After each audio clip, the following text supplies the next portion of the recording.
नाज़रीन, नवां खे कभी आम ख़बर ॾी त आसिफ अली ज़रदारी ख़िलाफ़ मनी लॉन्ड्रिंग केस नैब खे वापसि मोकिलण वारी दरख़्वास्त ते फ़ैसिलो महफ़ूज़ कयो वियो आहे। बिल्कुल नासिर, नवां खे ॿुधाई पिया अॻूणे सदर आसिफ ज़रदारी जे ख़िलाफ़ मनी लॉन्ड्रिंग रेफरेंस जी ॿुधणी एहतसाब अदालत में थी। एहतसाब अदालत जे जज नासिर जावेद राना केस जी ॿुधणी हलाई।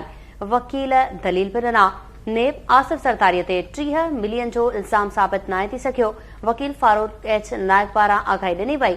ख़बर मौक़े जी पिया आसिफ ज़रदारी ख़िलाफ़ मनी लॉन्ड्रिंग केस नेब खे वापसि मोकिलण वारी दरख़्वास्त ते फ़ैसिलो महफ़ूज़ कयो वियो। हवा खे अपडेट कयो त मनी लॉन्ड्रिंग केस जी ॿुधणी एहतसाब अदालत में थी। एहतसाब अदालत जे जज नासिर जावेद राना केस जी ॿुधणी हलाई। वकील दलील ॾिना। अव्हां खे ॿुधायूं त वकील फारूक एच नायक चयो त नैब आसिफ अली ज़रदारी ते 30 मिलियन जो इल्ज़ाम साबित नाहे करे सघियो।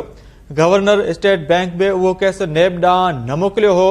वकील फारूक एच नायक पारां चयो वियो त नए नैब कानून तहत उहो रेफरेंस बि अदालत जे अख़्तियार में नथो अचे। बिल्कुल नासिर, नवां खे अपडेट कयूं पिया। अदालत आसिफ ज़रदारी, फरियाल टालपुर ऐं ॿियनि जी हाज़िरी खां छूट वारी दरख़्वास्त मंज़ूर करे वरिती। अदालत आसिफ ज़रदारी, फरियाल टालपुर ऐं ॿियनि जी हाज़िरी खां छूट वारी दरख़्वास्त मंज़ूर कई आहे। ख़बर अव्हां खे ॾी पिया आसिफ ज़रदारी ख़िलाफ़ मनी लॉन्ड्रिंग केस नेब खे वापसि मोकिलण वारी दरख़्वास्त ते फ़ैसिलो महफ़ूज़ कयो वियो। अॻूणे सदर आसिफ ज़रदारी जे ख़िलाफ़ मनी लॉन्ड्रिंग रेफरेंस जी ॿुधणी एहतसाब अदालत में थी।